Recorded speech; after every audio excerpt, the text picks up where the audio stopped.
안녕하십니까. 오늘 2020 지역으로 찾아가는 영재교육 활성화 연수 및 설명회 사회를 맡은 진천교육청 장학사 최선미입니다. 오늘 연수 및 설명회는 먼저 강사님의 특강을 듣고 충북자연과학교육원 영재교육원 선발 홍보, 2021 진천교육지원청 영재교육원 선발에 대한 안내, 질문 답변 시간 순으로 진행하도록 하겠습니다. 그러면 지금부터 2020 지역으로 찾아가는 영재교육 활성화 연수 및 설명회를 시작하겠습니다. 오늘 연수에 앞서 진천교육지원청 오은주 교육과장님의 인사 말씀을 듣도록 하겠습니다. 안녕하세요. 진천교육지원청 교육과장 오은주입니다. 먼저 오늘 연수에 참석해 주신 학생, 교사, 학부모님께 무한한 감사를 드립니다. 오늘 유튜브 라이브로 진행되는 지역으로 찾아가는 영재교육 활성화 연수 및 설명회는 영재교육의 공감대 형성 및 영재 정보 접근성이 어려운 소외 지역을 위해 지역별 영재교육 활성화를 위한 연수이자 설명회입니다. 관심을 갖고 참석해 주신 학생, 학부모, 교원 여러분들과 함께 모두를 위한 영재교육, 모든 아이를 창의융합 인재로 키우는 충북 영재교육이 실현되기를 간절히 바랍니다. 우리 진천교육지원청에서도 포스트 코로나 시대를 선도할 수 있는 영재교육 프로그램이 운영될 수 있도록 노력하고 있으며 영재교육에 관심이 있는 학생, 학부모님들이 만족도를 충족시키기 위해 많은 관심을 기울이겠습니다. 이번 연수는 유튜브 라이브를 통해 진행되는 만큼 실시간으로 영재교육에 대한 소통의 장이 될 수 있도록 적극적인 참여를 부탁드리며 이번 설명회를 통해 우리 진천 지역뿐 아니라 충북 전체 지역의 영재교육이 활성화되기를 기대해 봅니다. 감사합니다. 네, 그러면 연수를 시작하도록 하겠습니다. 오늘 특강을 해주실 강사님을 소개해 드리겠습니다. 오늘 특강을 해주실 전미란 교수님께서는 콜롬비아 대학교에서 영재교육으로 박사 학위를 받으시고 서울대학교 과학교육 영재원 연구원 및 다양한 영재교육 관련 연구들을 해오셨으며 현재는 공주대학교에서 재직 중이십니다. 오늘 미래 역량과 영재교육이라는 주제로 특강을 해주실 전미란 교수님을 큰 박수로 환영해 주시기 바랍니다. 안녕하세요. 이렇게 만나게 되는 것도 굉장히 특별한 케이스인데 좀 코로나로 이렇게 만나게 돼서 좀 어색합니다. 전 사실 이렇게 여러분들 앞에서 늘 얘기를 하다가 그러면 질문도 하고 막 그래야 되는데 혼자 이제 저는 계속 떠들겠습니다. 집중하시기 어려울지 모르겠는데 좀 집중해 주세요. 제 소개를 조금 더 하자면 저는 영재교육을 굉장히 좋아해요.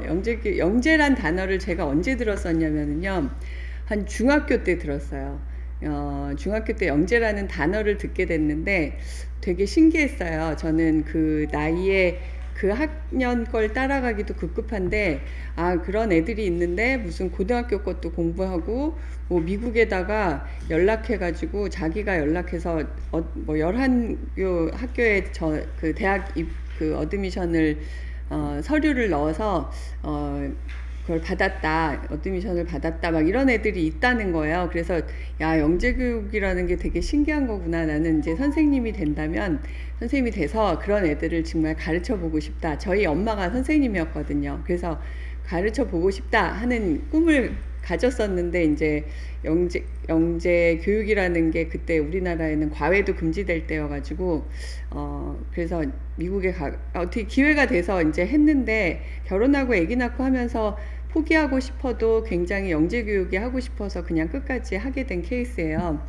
그래서 들어왔는데 보니까 굉장히 수학과학 중심으로 선발해가지고 막 수학과학만 하게 되는, 그래서 그때는 수학과학 선생님을 굉장히 많이 만났었죠. 2000년대 초기부터 영재교육 우리나라 굉장히 활성화됐었는데요.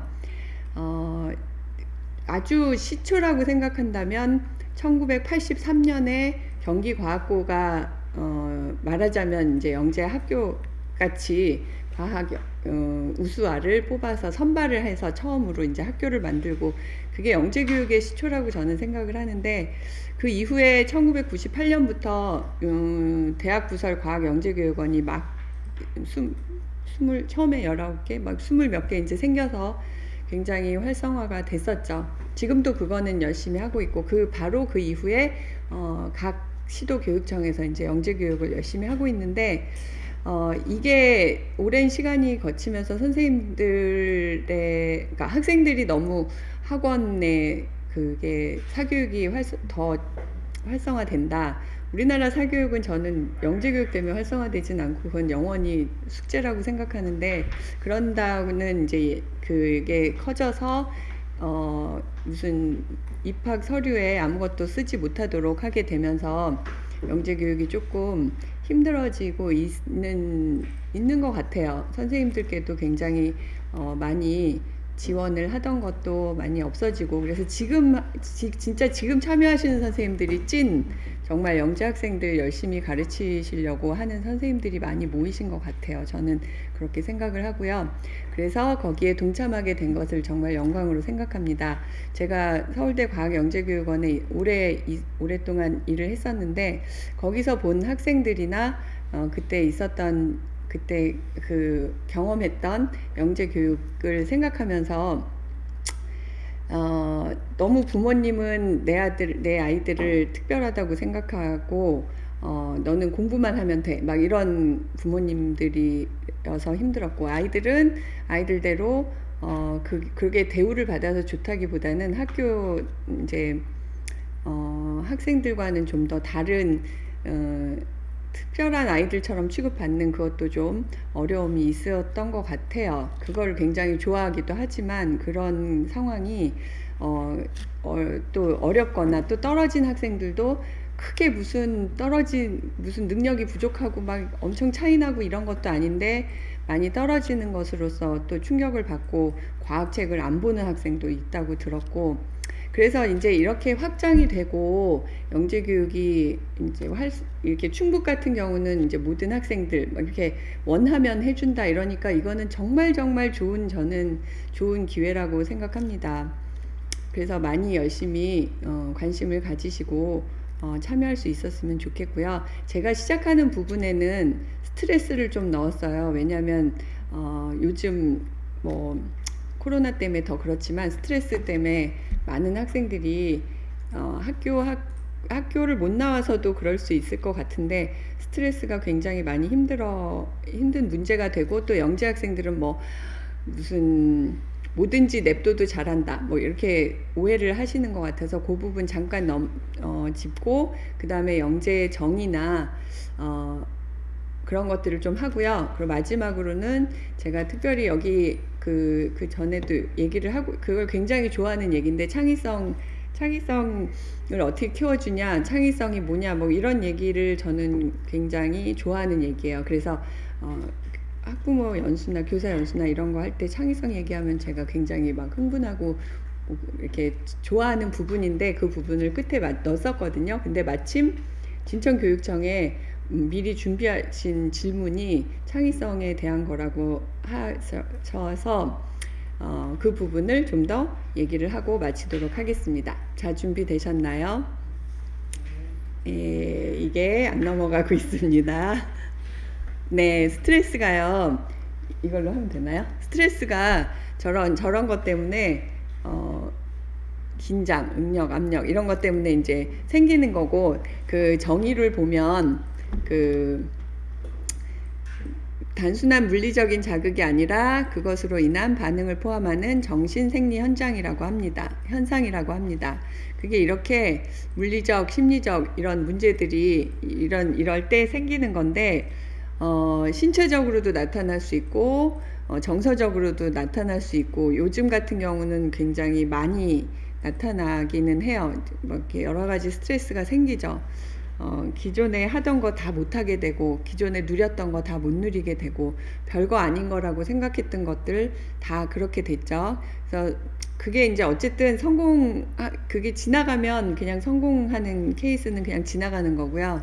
실패하는 경우는 그게 질병으로 나타나서 뭐 이렇게 몸으로 다 나타나기도 해요. 그래서 그거를 좀 요즘 같은 경우 학생들이 아프다, 뭐 신경질적이다, 뭐 이런 것들을 그냥 쟤는 그래 이렇게 하기보다는 좀 더 신경 쓰고 생각할 때인 것 같아요. 그리고 특히 뭘 잘 하려는 학생들한테 많이 생길 수 있는 긍정적인, 부정적인 모든 스트레스가 있습니다. 긍정적인 스트레스는 나쁜 건 아니에요. 약이 되기도 해요. 오히려 창의성에 막 탁탁 이렇게 탁 터트리는 그런 계기가 되기도 하고. 그런데 부정적인 스트레스가 문제죠. 우리가 이제부터 부정적인 스트레스는 좀 많이 몸으로 나타나고 아프게 되는, 그래서 영재들한테 나타나는 이게 그런 특성들 중에 그런 특성이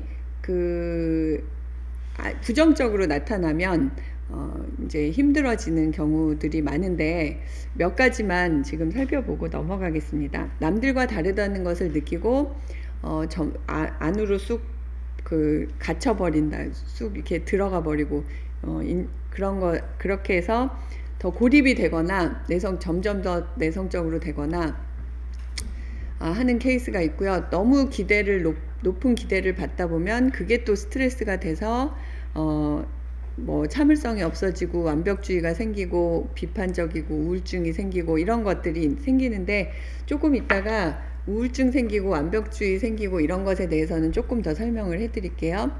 그리고 유머 감각에 대해서, 유머 감각이 까불까불하는 아이들이 그냥 아우 쟤는 까불까불해 하고 무시하시지 마시고 잘 살펴보세요. 그 안에 걔가 사고력도 있고요. 언어 유희를 한다는 건 언어 능력도 뛰어나다는 거고, 그냥 너 막 시끄럽게 하지 말고 들어가서 공부나 해 이렇게 말씀하시기 전에 저 안에 저 유머 감각이 그 안에 어떤 생각을 하고 저런 얘기를 하게 됐을까 또 조금 살펴보시면 좋겠습니다.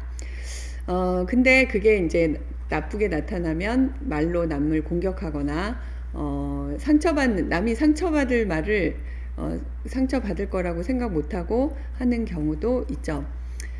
그리고 뭐 정의와 진실, 평등 이런 것에 너무 이제 치우치다 보면 그게 또 스트레스가 돼요. 그래서 학생들이 사회 문제에 대해서 너무 깊이 생각하지 말라는 게 아니고요. 깊이 생각하다가 그게 심지어 아주 심한 경우는 내가 아무것도 할 수 없어 하면서 자살하는 영재도 있었거든요. 그래서 그런 스트레스가, 그런 문제가 이게 사고력과 이런 논리적인 이런 게 되고, 이제 사회 문제에 대해서 너무 고심하다가 보면 너무 막 오존층 막 이런 뭐 환경 오염 이런 거에 막 스트레스를 받다가 그런 케이스도 있기 때문에 좀 있다는 걸 생각해 보실 필요가 있고요. 그리고 또 뭐 다른 이런 예민하고 뭐 강렬하고 이런 게 이제 다른 사람한테는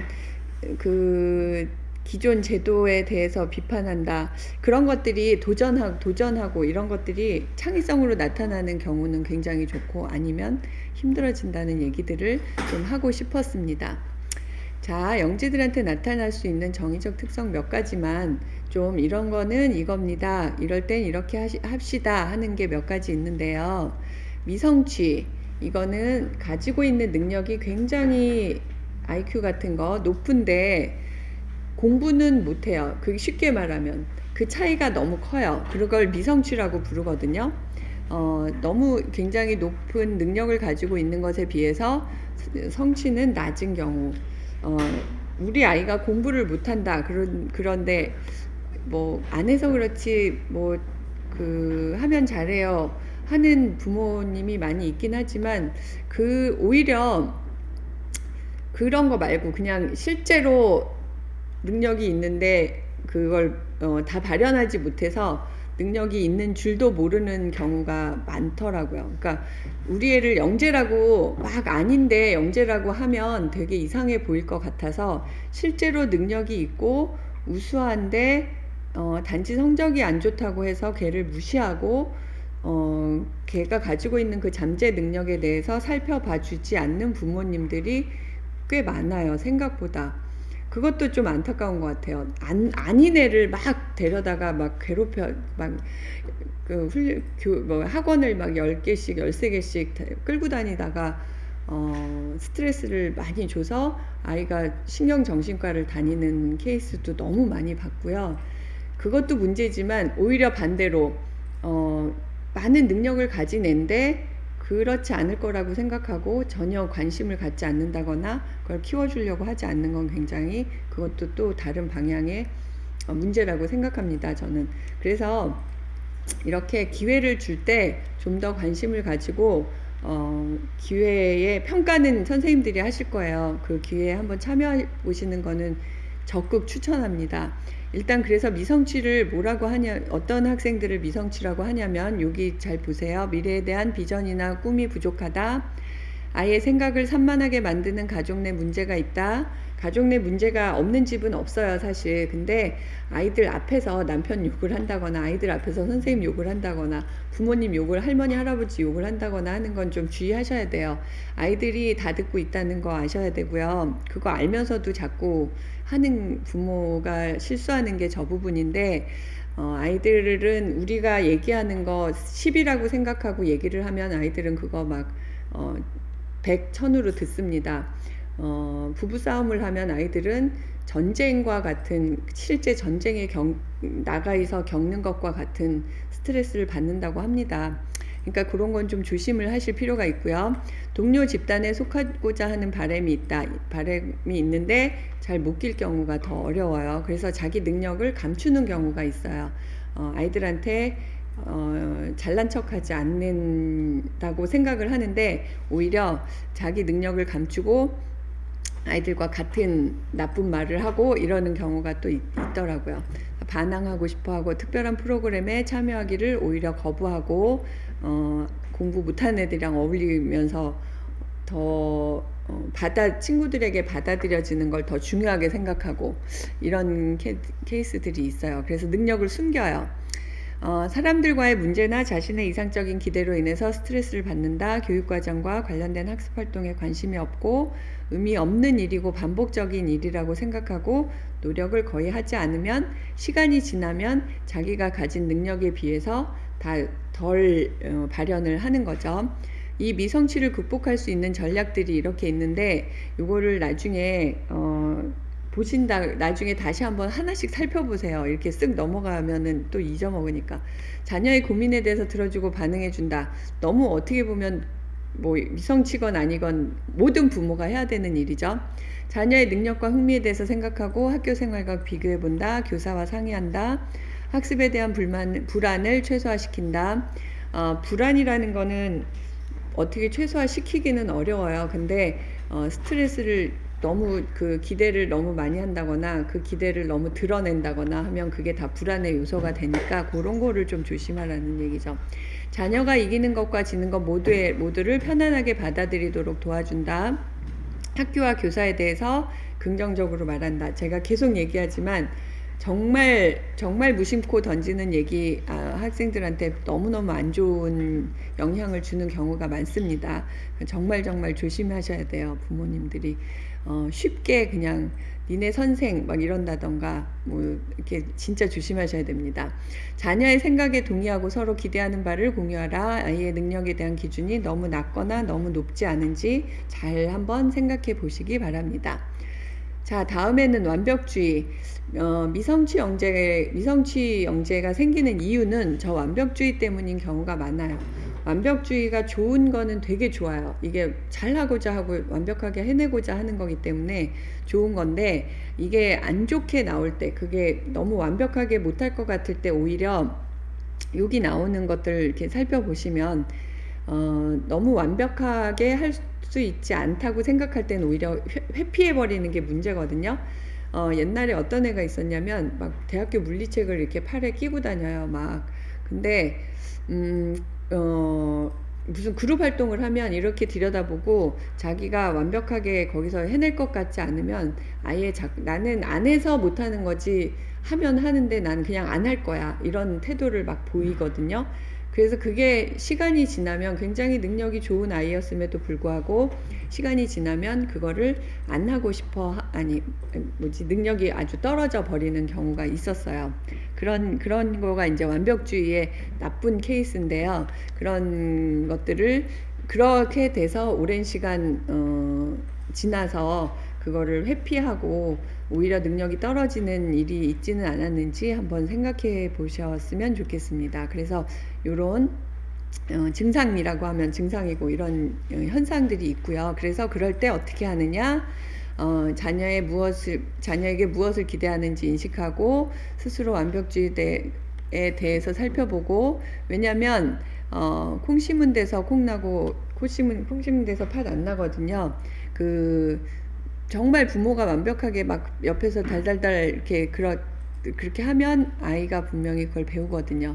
그래서 그런 거에 대해서 생각을 해보셨으면 좋겠고, 부모의 관심과 사랑이 결과로 인한 게 아님을 보여준다. 이 부분 꼭 얘기하고 싶었는데, 자전거가 물에 떠내려가면 내가 저 자전거를 잃어버리고 집에 가면 난 죽을 거야 생각이 들어서 떠내려가는 자전거를 잡다가 같이 죽어버릴 수 있다는 생각을 해야 된다고 해요. 안 그러면 그것보다 더 사실은 자식이 귀하잖아요. 근데 자전거만도 못하지 않잖아요. 근데 아이들은 그걸 모른다는 거죠. 그래서 이런 것도 인지를 시킬 필요가 있다는 거고요. 안전함을 느낄 수 있는 환경을 조성하고, 실수를 해도 괜찮다, 모든 사람이 실수한다는 것을 가르쳐야 된다고 합니다. 자, 우울증은 요즘 같은 경우 진짜 특별히 영재 아니고 특별히 학생들 아니고 특별히 누구 아니어도 모두가 우울할 수 있는 환경이긴 한데, 그래도 이렇게 너무 성적이 기복이 심해지고 갑자기 말을 안 하고 이런 비정상적인 행동을 보인다 그러면 좀 신경을 쓰셔야 될 것 같고요. 그래서 도움 전략은 여기 간단하게 말하면 학교에 먼저 연락하고, 그래도 안 되면 전문가, 심리학자 이런 데를 찾아가라 해서 걔는 도와줘야 된다. 부모는 도와주기가 어려워요. 사실 우울증은 제가 이렇게 느낀 거는, 여러 사람을 통해서 느낀 거는 하여튼 부모 말과 옆집 아줌마 말이 똑같은 말이어도 옆집 아줌마 말 듣고요. 전문가 말이 하여튼 전문가 말이 똑같은 말이어도 하여튼 또 다른 사람을 뭔가 자기가 신뢰하는 옆집 아줌마든 누구든 신뢰하는 사람의 말을 듣게 돼 있어요. 아이들도 부모님 말씀, 부모도 그러듯이 아이들도 부모님 말씀보다는 똑같은 말을 해도 선생님이 하시면 듣는다든가 다른 분이 하면 듣는다든가 하는 경우가 많거든요. 그래서 그런 도움을 받을 필요가 있고요. 민감한 감수성, 이런 증상이 있을 때, 이런 현상이 나타난다 그러면 이렇게 도와줘야 된다는 거고요. 여기서 얘기하고 싶은 건 봉사할 수 있는 기회를 찾아준다. 이게 봉사하는 기회는, 이런 건 시간 아까워, 너는 공부만 해, 이런 부모님들이 꽤 있어요. 특히 영재 학교 학부모님들, 우리 애가 어떤 애인데 이런 학부모님들이 있거든요. 아니에요. 어린 아이들은 남을 돕는 데서 오는 기쁨도 다 알아야 되고, 공부만 한다고 다 공부만 진짜 하지 않기 때문에 시간이 아까운 게 절대 아니거든요. 그걸 생각하셨으면 좋겠고, 어릴 때부터 같이 기회가 있으면 미국의 영재 학부모들의 학부모들이 하는 일과 한국의 학부모들이 하는 일 이런 거 했던 거 있는데, 거의 비슷한데 미국의 학부모들이 했던 거는 봉사였어요. 그게 하나 굉장히 눈에 띄는 게 있었거든요. 그것과 마찬가지로 지역사회 봉사활동이 할 수 있는 기회가 있으면 같이 꼭 해보시길 바라겠습니다. 그리고 자신의 감정에 대해서 말할 수 있도록 부모는 들어주는 게 필요해요. 자꾸 그걸 해결책을 주려고, 저도 그런 시행착오를 많이 했었는데 자꾸 무슨 해결책을 줘야 된다고 생각하니까 결국은 싸우게 되고 엄마 말을 이제 더 이상 듣지 않게 되는, 그렇게 훈련시키는 거나 마찬가지인데 그렇게 만들더라고요. 그런 걸 조심하셔야 돼요. 자, 그래서 몇 가지를 제가 하고 싶은 얘기를 먼저 말씀을 드렸고요. 요 부모가 겪는 어려움에 대해서 이렇게 쭉 조사한 게 있는데, 이거는 이런 어려움을 겪고 있다는 걸 보시면 좋겠고, 제가 이게 1987년에 만드신 건데도 불구하고 지금도 쓰고 있는 이유는 저렇게 잘 정리된 그 부모 역할이 없어요. 근데 너무 많아요. 저거를 다 하기가 너무 어렵지만 해야 돼요. 그래서 지금 사실 이런 거를 보시고, 이걸 들어와서 보시고, 아니면 나중에라도 이 홈페이지에 들어와서 이걸 찾아서 보시는 학부모님들은 정말 박수예요. 저 중에 꽤 많이 하고 계시고 분명히, 그리고 그런 자격도 있으시고 그럴 것 같아요. 근데 그렇지, 그것도 안 하시는 부모님 주변에 있으면 좀 독려를 하셔서 같이 이렇게 저런 것들을 좀 생각해 보는 시간을 좀 가지셨으면 좋겠습니다. 모여서, 사실 모이면은 아이들 흉만 봐도 몇 시간씩 가는 거 제가 아는데, 뭔가 이렇게 긍정적이고 발전적으로 좀 하시길 바라겠고요. 여기 영재 양육을 위한 전략이라고 저기서 만든, 저 어소시에이션에서 만든 것들인데, 이 중에도 꽤 많이 이미 하고 계실 수도 있어요. 근데 그래도 정리를 해서 그냥 보시면, 저기 유머 감각을 길러라가 조금 눈에 거슬리실 수도 있는데, 유머 감각은 왜 필요하냐면요, 애들이 안 그래도 까불까불하면서 얘기를 많이 한다 그랬죠. 하는 아이들이 있고 또 뭐 그렇지 않은 아이들도 물론 있겠지만, 거기 그 유머 감각을 서로 같이 웃고 같이 깔깔거리는 부모와 자식, 그 관계가 굉장히 중요하다는 거예요. 저는 그 얘기를 꼭 해드리고 싶어요. 그 시간이 너무 필요해요. 그 교감이 되고 그런 시간이 필요하고요. 영재와 관련된 내용에 대해서 학습하라. 이 부분은 지금 잘 하고 계신 거고, 앞으로도 내 아이가 영재이건 아니건, 영재라는 그 타이틀이 중요한 게 아니라 영재 교육이라는 것 자체는 굉장히 그 일반 교육에서 보다는 좀 더 깊이 생각하게 하고 좀 더 다양한 기회를 제공하고 하도록 노력을 하고 계시거든요. 정말 선생님들이 힘들게 노력하고 계세요. 그건 제가 너무 잘 알고 있습니다. 학교 수업 시간 외에 이게 연구에 의하면 영재교육 프로그램을 준비하는 거는 일반 수업보다 4배에서 7배의 시간이 든다고 하거든요. 그만큼 선생님들 애써서 준비하고 고생하고 계신 만큼 학생들에게는 도움이 되는 프로그램이라는 생각을 하시면 좋겠고, 그래서 이런 그 영재 양육을 위한 전략들을 좀 잊지 말고 생각을 하시면서 양육을 하셨으면 좋겠습니다. 성공적인 경험이나 전략을 공유하는 것도 필요합니다. 자녀와 의사소통하기 위한 전략들, 아이의 입장에서 생각하고, 아까도 계속 말씀드렸지만 해결책을 주려고 하니까 싸우는데, 그냥 듣고 그 입장에서 그냥 그랬구나, 요것만 잘해도 반은 먹고 들어가는 거예요. 사실 심리학자들, 신경정신과 의사들이 하는 게 다 그랬구나, 그랬군요, 그게 큰 거거든요. 자녀가 하는 말 속에 숨겨진 메시지를 잘 찾고, 경청을 해야 찾죠. 닥쳐가 말 끊고 이렇게 하란 말이야, 이렇게 하면은 절대 저런 이렇게 소통이 안 됩니다. 그리고 가치, 태도, 관점이 형성되는 과정에서 가족 외 다른 사람의 영향을 언제든지 받을 수 있다는 사실도 인식하고, 네, 그런 그 뭐를 아이가 두려워하고 불안해하는지도 알고 있어야 되고, 어쨌든 아이와 교감을 하는, 잘 들어주고 교감을 하는 게 필요하다는 말씀을 꼭 드리고 싶습니다. 자, 잠시 쉬어가는 의미에서 여기에 나오는 유망 직업, 기술, 이런 것들, 제가 이걸 왜 했냐면, 학부모님들이 얼마나 이거에 익숙하실까, 몇 개를 아실까 궁금했어요. 제가 이제 만약에 앞에 계셨다면 정말 손들어 보라고 하고 싶은데, 저는 이거 슬라이드 처음 봤을 때 되게 놀랐어요. 왜냐면 이게 무슨 이게 뭐 한다는 거야 도대체.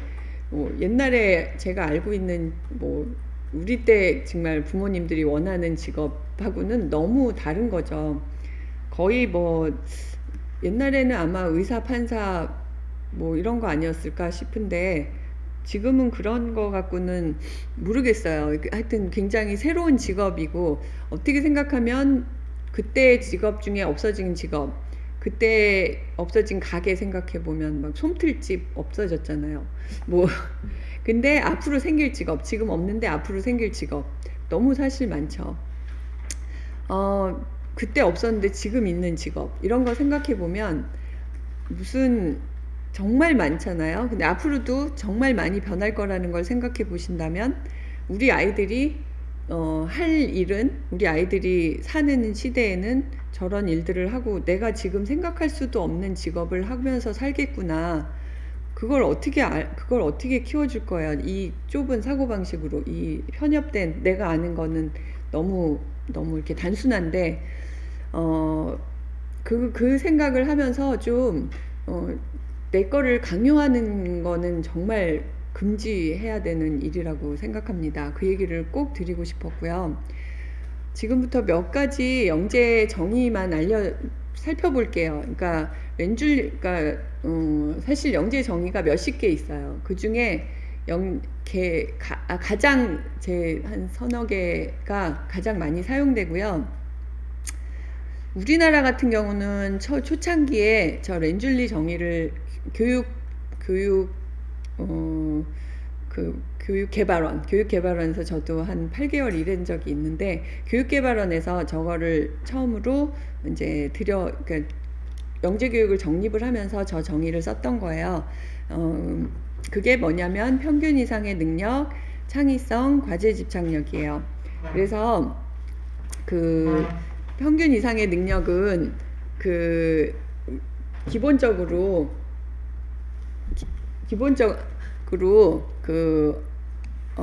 보통 평균 이상의 능력만 가지면 영재다 하는 생각을 하시면 돼요. 그 다음에 창의성, 과제 집착력. 그 창의성을 하고 과제 집착력하고 평균 이상의 능력만 있으면 좋아하는 교집합이 영재예요.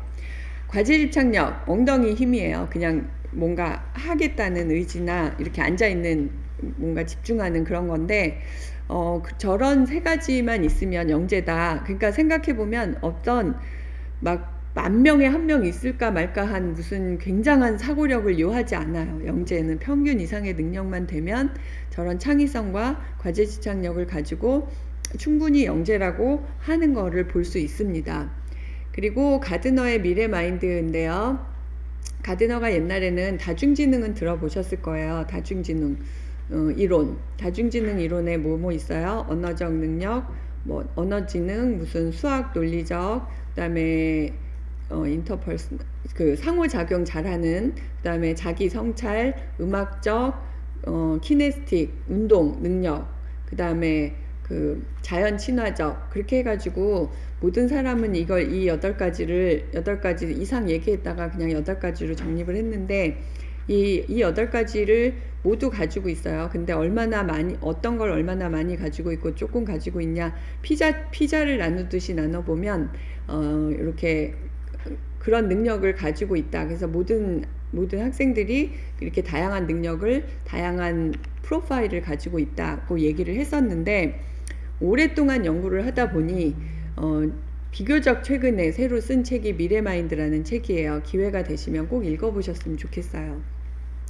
뭐냐면 훈련된 마음, 종합하는 마음, 창조하는 마음, 존중하는 마음, 윤리적인 마음입니다. 저기에 훈련된 마음은 학교에서 잘 하고 있어요. 종합하는 마음도. 그 다음에 창조하는 마음이 이제 창의성인데 그 얘기 다 같이 하겠고요. 존중하는 마음, 윤리적인 마음, 저거는 그전에는 강조하지 않던 부분인데 그러니까 요즘 들어서 강조해요. 같이 존중하는 마음, 타인을 이해하고 효율적으로 일하려고 애쓰는 마음, 그들과 효율적으로 일하려고 애쓰는 마음, 존중하는 마음, 저게 필요하죠. 옛날에는 혼자 열심히 하면 뭘 또 해낼 수 있었는데요. 이제는 더 이상 혼자 해가지고는 못해요. 어느 학교에 제가 본 교수님들이 5분이 계셨는데 한 분이 굉장히 능력이 출중하셔서 혼자 열심히 하셨고, 이분이 이제 나머지 네 분을 따시킨 건데 네 분이 협심해가지고 하니까 나중에는 네 분이 하는 일이 이 한 분의 네 배가 아니라 훨씬 더 많다는 거죠.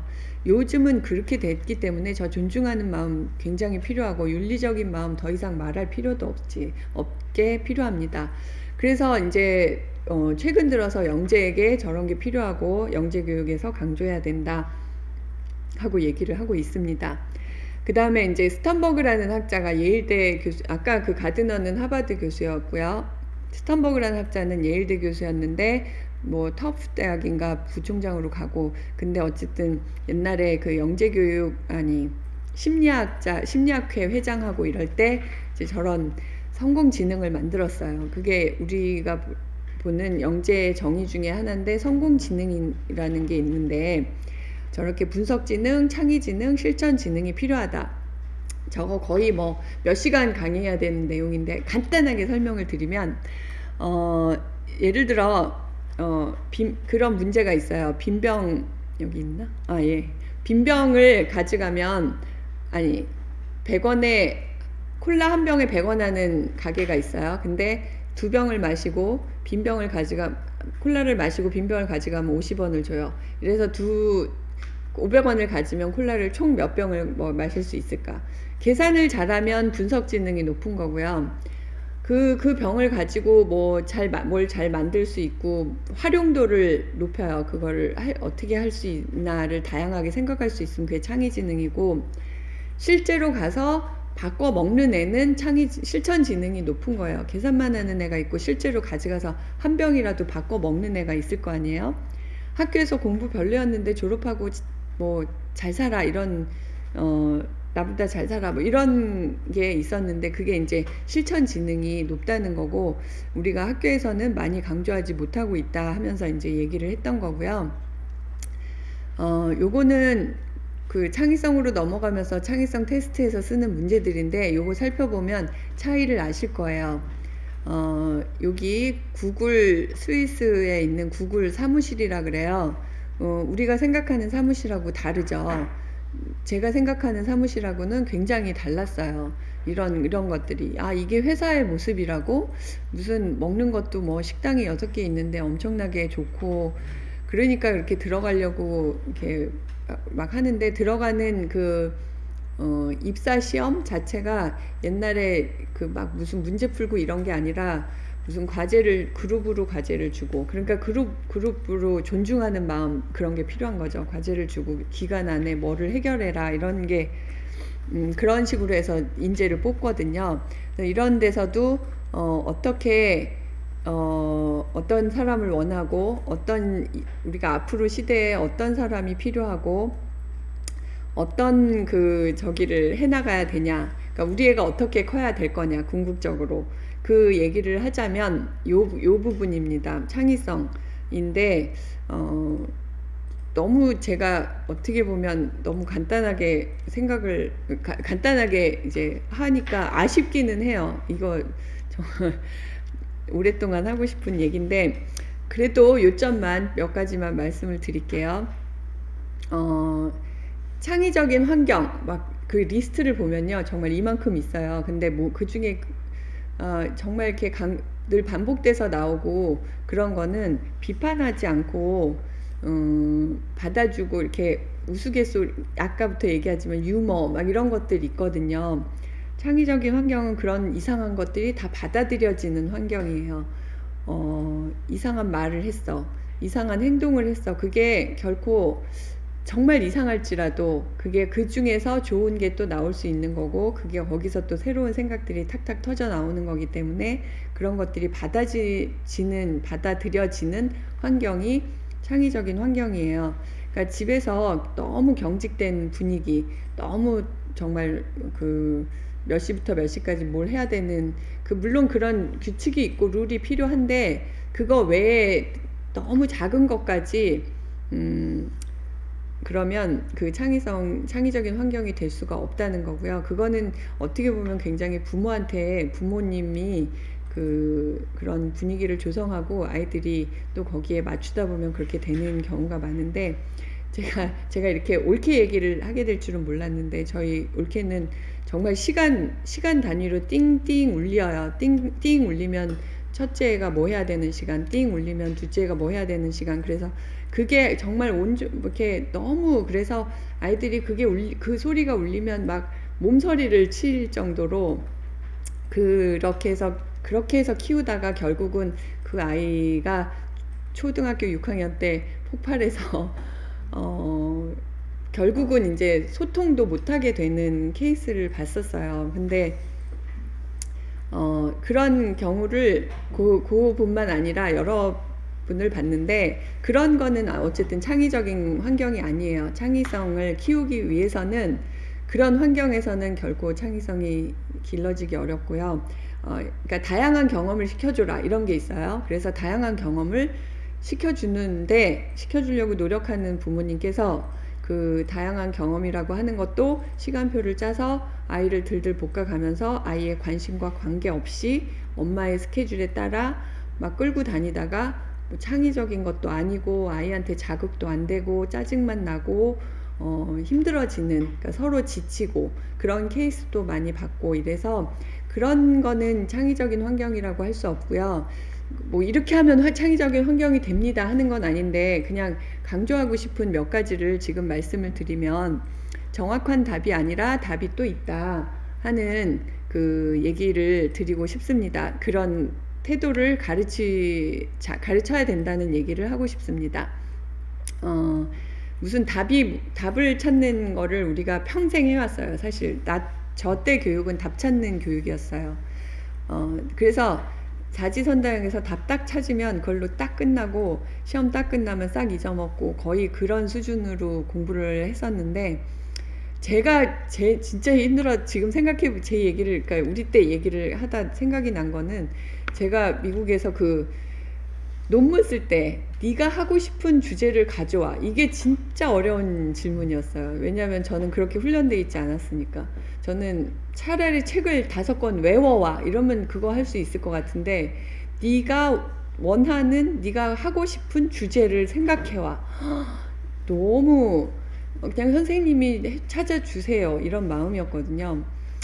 그런 생각을 해본다면 이렇게 교육을 안 받아서 그런가 이런 생각을 하게 되는 부분이 이건데, 질문을 할 때 오픈 퀘스천이 필요하고, 저렇게 그게 딱 답이 정해진 거라면 또 아예 질문을 복수로 바꾸라고 해요. 그리고 또 질문을 하고, 왜냐하면 영재 학생들이고 일반 학생들이고 간에 요새 인터넷 너무너무 잘 돼 있고 들어본 적이 많아요. 그래서 영재 수업을 하는데 이래요. 뭐를 관찰해 보세요. 그러면 종이가 흔들렸어요. 이렇게 뭐 어쨌어요. 뭐 이렇게 얘기를 해야 되는데, 관찰한 걸 얘기해야 되는데, 무슨 이론이에요. 뭐 딱 이렇게 얘기해요. 그러면 되게 아는 것 같고 멋있잖아요. 근데 걔는 그럼 그 이론을 잘 아느냐? 사실 몰라요.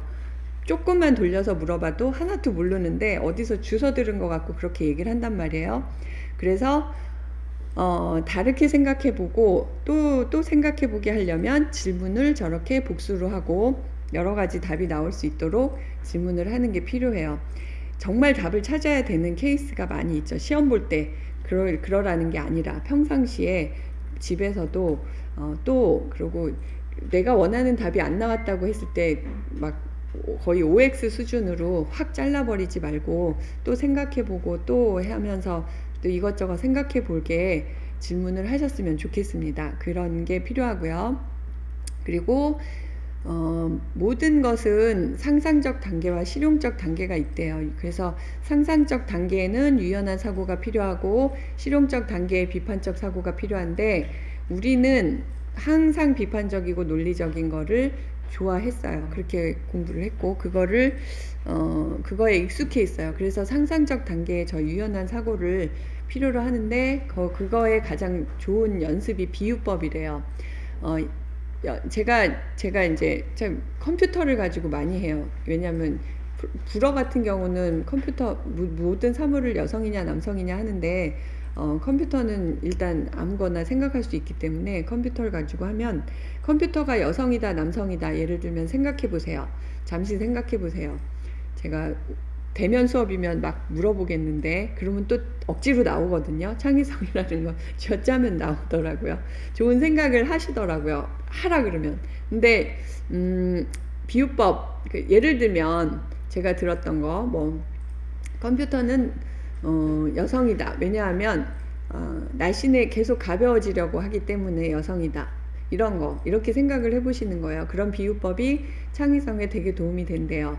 네, 창의적인 엄마가 돼야 창의적인 아이도 되거든요. 그런 환경도 만들어줄 수 있고. 그래서 연습을 좀 하시기 바라겠습니다. 그러니까 그런 것이 나오면 좀 관심 있게 보시고, 예를 들면 컴퓨터다 생각해 보세요. 컴퓨터 뭐 액세서리에 돈이 많이 드니까 여성이다, 남성이다. 단순해서 시키는 일을 잘 하니까 남성이다. 뭐 전기만 꽂아주면 열심히 일해서 남성이다. 제가 남녀 스테레오 타입을 만들자는 건 아닌데 그런 비유법이 창의성에 많이 도움이 되니까 한번 그런 식으로 생각을 해보시고요. 가끔은 규칙을 어겨볼 필요도 있다. 규칙을 어겨서 크게 남한테 피해가 되거나 무슨 문제가 되지 않는 경우에 우리는 막 그 순서대로 찾아야 되고 막 그럴 때 저렇게 다른 방법으로 했을 때 창의적인 뭐가 탁 나온다 하는 것을 기억하셨으면 좋겠어요. 예, 저런 거 할 때 옛날에 어떤 선생님한테 저 이런 얘기 들었는데 지금 생각해 보니까 그때 걔가 그럼 참 창의적이었네요 하는 거. 그러니까 무슨 우리가 요리책 그냥 이거 다음에 적어놓고 그 순서대로 하듯이 실험도 그렇게 시켰는데 굳이 다르게 해가지고 힘들게 했던 아이가 하나 있는데 지금 생각해보니 그 아이가 굉장히 좋은 생각을 한 거였다 하고 깨닫는 선생님을 본 적이 있는데요. 우리도 이제 해보셔서 알지만 요리할 때 굳이 그거를 따라하지 않아도 또 새로운 맛이 나오기도 하잖아요. 그런 생각을 해보시면 아이들이 너무 패턴 찾고 그 규칙에 얽매이지 않도록 해주시는 것도 도움이 될 것 같습니다. 그 다음에 너무 실용적이지 않아도 된다. 이렇게 농부가 아니구나. 그 축산 소 키우는 분이 이렇게 앉아서 귀찮으니까 제가 돌아다니면서 저렇게 그러면은 저기 변에 벌레가 앉지 않는 뭐를 만들면 그게 되면 좋겠다 뭐 이러면서 이제 처음에 아무 생각 없이 던지는 그 말에서 시작이 돼서 그 변에서 그 벌레가 앉으면 바로 죽거나 바로 이렇게 그러는 약을 먹이에 넣게 몸에는 해가 되지 않으면서 그런 것도 만들어졌다고 합니다. 그래서 비실용적이고 이상한 생각에서 디딤돌이 돼서 창의성이 나오기도 한다는 것을 기억하셔서 아이들이 비실용적이라고 이 말을 막 할 때 그걸 무조건 막지 마시기 바랄게요. 그리고 계속 유머를 얘기하게 되는데 이렇게 두 그룹을 나눠서요. 한 그룹은 유머를 개콘 같은 유머를 개콘 없어졌구나. 뭐 하여튼 그런 유머를 막 들려주고 한쪽은 그냥 가만히 있다가 1시간 딱 그 실험은 1시간 지나서 창의성 검사도 해보고 창의적 산출물도 해봤대요. 근데 유머를 계속 들은 그룹에서 훨씬 더 창의성 점수도 높고 산출물도 창의적으로 나왔다고 합니다. 그만큼 사고를 유연하게 하는 게 사고를 느슨하게 하는 게 좋다고 해요. 그 다음에 내 분야의 장벽을 넘어야 되는데 저는 처음에 왔을 때 너무 선생님, 학생 이렇게 요 틀에서 살다 보니까 저도 모르게 가지게 되는 그 틀이 있더라고요. 근데 다른 직업의 사람을 만나서 얘기를 하라고 하는 얘기를 듣고 이제 해보니까 정말 깨달은 게 많았었거든요. 어머님들도 너무 어머님들끼리 뭐 분명히 또 배우는 것도 많고 한데 다른 직업의 사람들과도 만나면은 자꾸 일부러라도 얘기를 나눠보시면 또 얻는 게 있습니다. 그래서 아이들도 이왕이면 여러 직업의 사람들과 자꾸 부딪히게 하고 만나게 하고 모든 것을 나의 보호 아래 그냥 이렇게 내 보호 아래 만나는 사람이나 모든 게 이제 지정되어 있지 않고 좀 더 자유롭게 여러 분야의 사람을 볼 수 있게 됐으면 좋겠어요. 그리고 나도 창의적인 사람이라고 주문을 외우세요. 이렇게 우승하는 사람은 난 이길 거야. 지는 사람은 지면 어떡하지 해서 진대요. 나는 창의적인 사람이야 하고 생각하면서 그 어떤 책에는 눈을 뜨면 나는 창의적인 사람이야 3번 뭐 소리를 지르고 일어나라 막 이런 것도 있는데, 그렇게까지는 못하더라도 나는 이렇게 나도 어차피 창의적이지 않고 남편을 봐도 창의적이지 않고 우리 애가 창의적일 수가 없어 이러고 포기할 일이 아니라는 거야. 아까 보셨지만 우리 아이들은 어떤 직업을 가질지 우리가 상상할 수조차 없습니다. 그래서 그 아이들이 창의성이 너무 필요하기 때문에 포기하면 안 되고요. 창의적인 아이라고 생각하고 보시면서 인정을 해줘야 된다고 생각합니다. 요거를 왜 제가 꼭 보여드리냐면, 사실을 안다고 생각할 때 다른 시각에서 봐야 해. 바보 같은 일일지라도 시도를 해봐야 돼.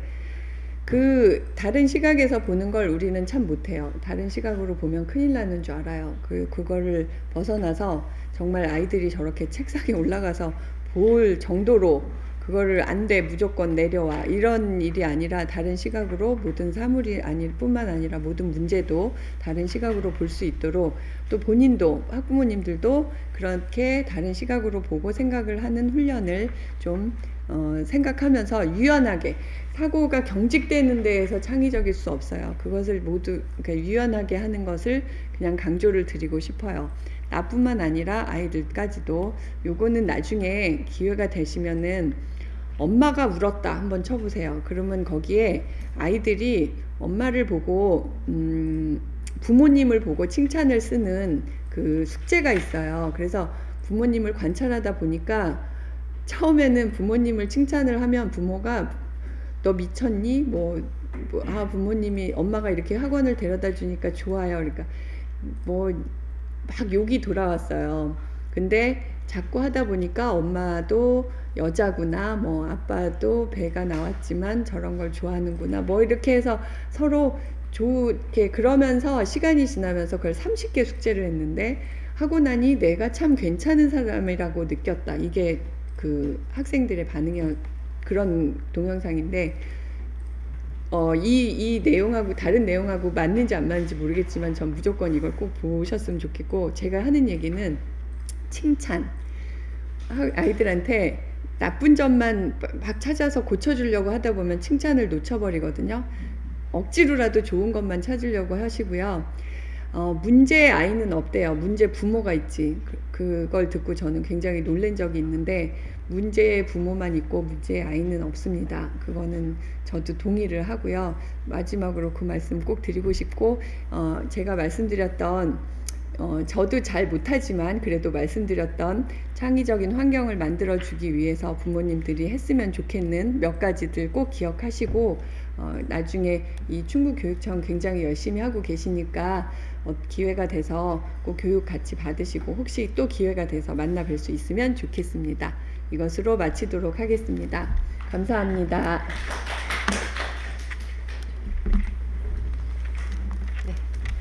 안녕하십니까. 저는 충청북도 자연과학교육원 교육연구사 정하진입니다. 반갑습니다. 이어서 충청북도 자연과학교육원 부설 영재교육원에 대해서 안내해 드리겠습니다.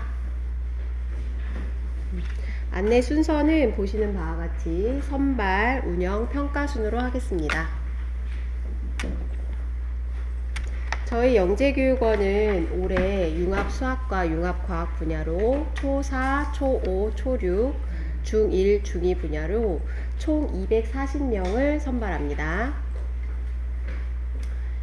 구체적으로 설명을 드리면 초4, 초5, 초6, 중2는 융합수학, 융합과학으로 각각 1개 반, 중학교 1학년은 융합수학, 융합과학 분야로 각각 2개 반을 선발하며 자동진급 인원 64명이 있고요. 그 다음에 신규 선발 인원 176명으로 총 240명을 선발합니다.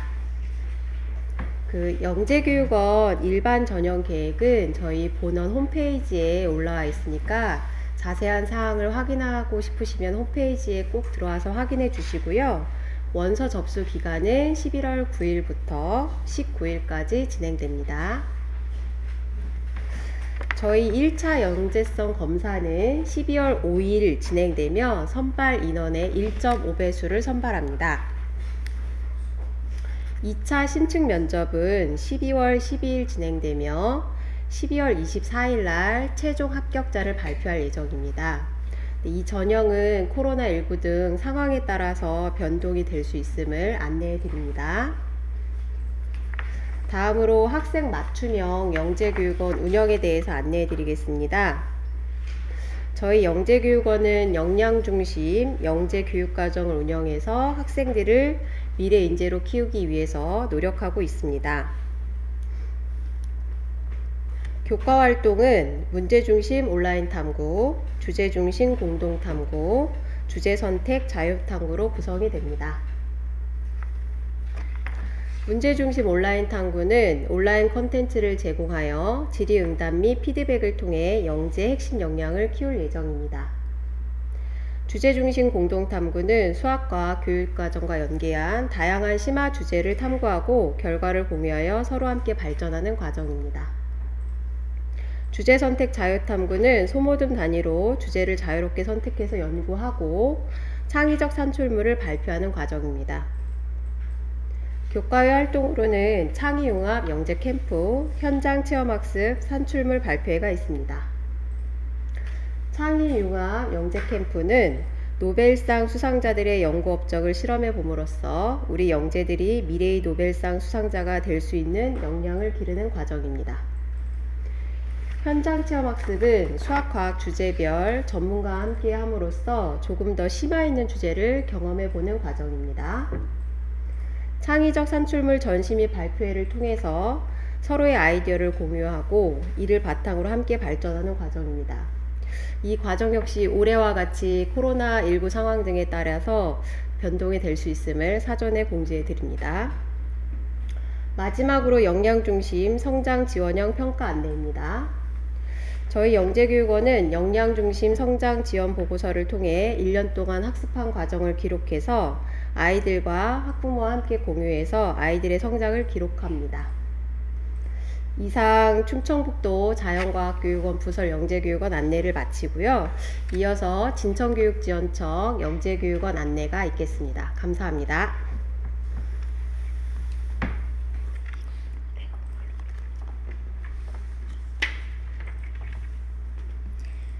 안녕하세요. 진천초등영재교육원 담당을 맡고 있는 진천상산초등학교 교사 이경숙입니다. 2021학년도 진천초등영재교육원 모집 요강에 대해 간략히 안내해 드리도록 하겠습니다. 2021년 진천초등영재교육원에서는 수학, 과학 통합 영역으로 평소 교과서에서는 배우지 못했던 그 내용을 좀 더 심도 있게 탐구하는 수업과 병행하면서 리더십 캠프, 현장 체험 활동, 방학 중 집중 체험, 영재 페스티벌 등으로 연간 100시간 이상 운영할 계획입니다. 대상은 2021학년도 기준 진천 관내 초등학교 4학년에서 6학년 학생 대상입니다. 선발 인원은 초등 1반, 초등 4학년으로 구성된 초등 1반을 20명 선발 예정이고 초등 6학년으로 구성된 초등 2반을 20명, 총 40명 선발 예정입니다. 선발 일정을 안내 드리도록 하겠습니다. 2020년 11월 9일부터 19일까지 GED 이상으로 학생 지원서 접수를 우선 받을 예정이고요. 그 다음 학교 및 교사 추천이 이루어질 예정입니다.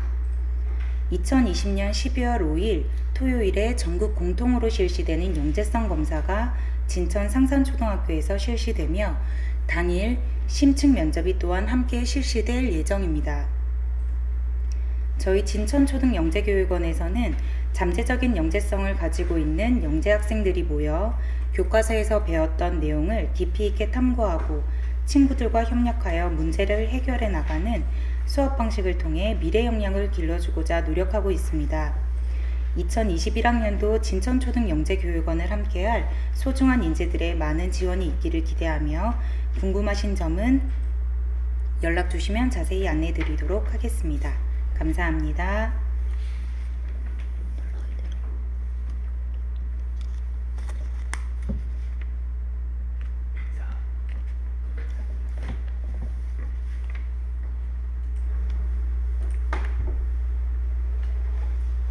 네, 안녕하세요.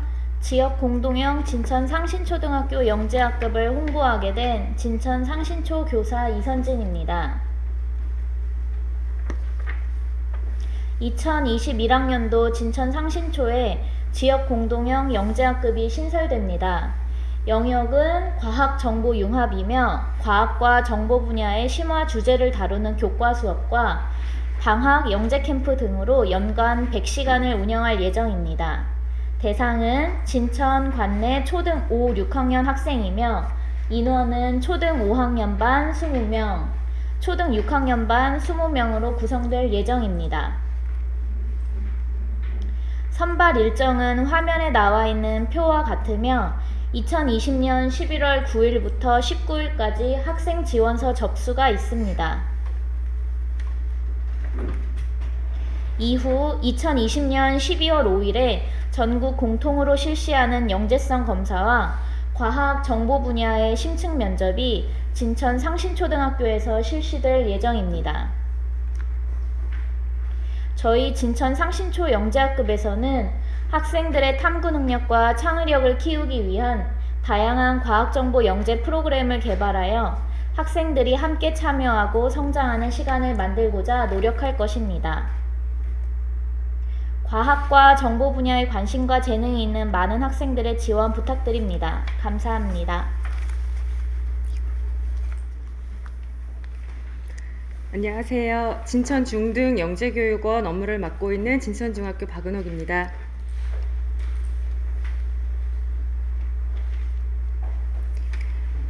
(2021학년도) 진천 중등 영재교육원에서는 수학과학 통합 영역으로 수학과 물리, 화학, 생물, 지구과학의 과학 영역의 심화 주제를 교과 수업, 리더십 캠프, 체험활동 등으로 연간 100시간이 운영되고 있습니다.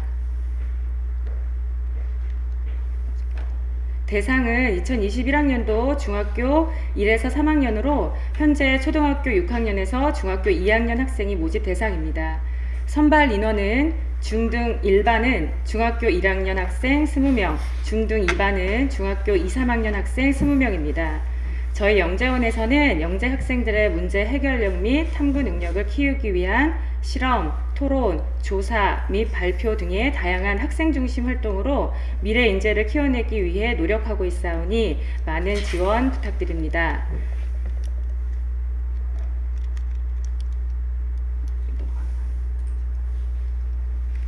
선발 일정은 2020년 11월 9일에서 19일까지 학생 지원서 접수가 GED에서 있고 2020년 12월 5일 토요일에 전국 공통으로 실시되는 영재성 검사가 진천중학교 과학관에서 실시됩니다. 그리고 그 다음 주인 12월 12일 토요일에 수학과학 영역의 심층 면접이 진천중 과학관에서 실시됩니다.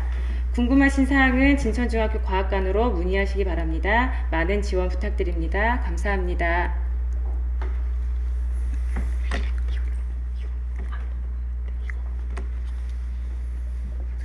네, 안녕하세요. 진천교육지원청 발명교육센터를 홍보하게 된 진천 삼수초 교사 김진훈입니다. 2021학년도 진천 삼수초등학교 발명교육센터 모집 요강에 대해 간략히 안내해 드리겠습니다.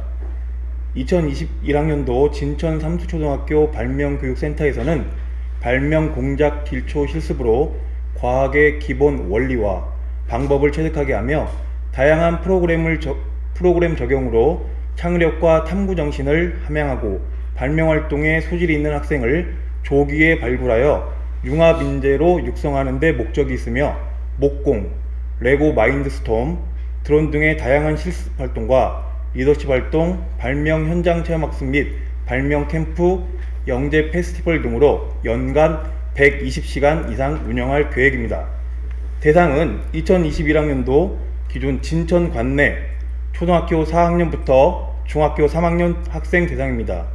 선발 인원은 초, 중 등 통합, 무학년제로 20명 선발 예정입니다. 선발 일정은 2020년 11월 9일부터 19일까지 학생 지원서 접수를 받은 후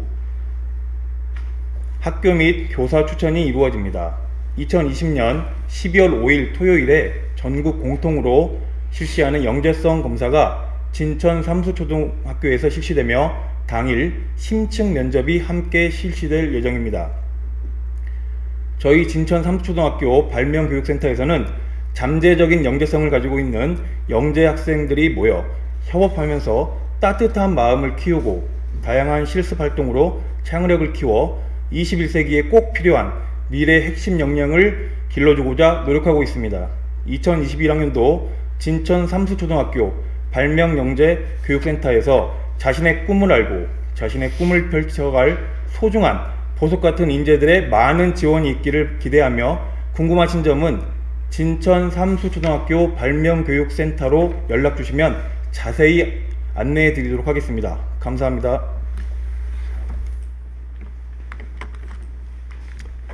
안녕하세요. 진천옥동초등학교 수학 꿈나무 영재학급을 홍보하게 된 진천옥동초 교사 이정환이라고 합니다. 2021학년도 진천옥동초에 꿈나무 영재학급이 신설됩니다. 영역은 수학이며 수학의 심화 주제를 다루는 교과 수업과 방학 영재 캠프 등으로 연간 100시간을 운영할 예정입니다. 대상은 초등 5학년 6학년 학생이며 인원은 초등 5, 6학년 반 20명으로 구성될 예정입니다. 선발 일정은 화면에 나와 있는 표와 같으며 2021년 3월 2일부터 8일까지 학생 지원서 접수가 있습니다. 이후 2021년 3월 20일에 전국 공통으로 실시하는 영재성 검사와 수학 분야의 심층 면접이 진천옥동초등학교에서 실시될 예정입니다. 저희 진천옥동초 꿈나무 영재학급에서는 학생들의 탐구 능력과 창의력을 키우기 위한 다양한 수학 영재 프로그램을 개발하여 학생들이 함께 참여하고 성장하는 시간을 만들고자 노력할 것입니다. 수학 분야에 관심과 재능이 있는 많은 학생들의 지원 부탁드립니다. 감사합니다.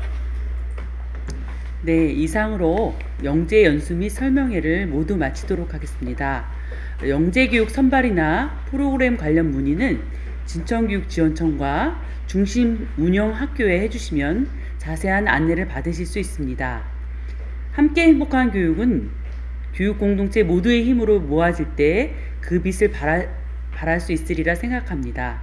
앞으로도 진천교육지원청 영재교육 발전을 위하여 많은 격려와 지원을 해주시리라고 믿습니다. 지금까지 함께 해주셔서 진심으로 감사드립니다. 그럼 이상으로 마치도록 하겠습니다.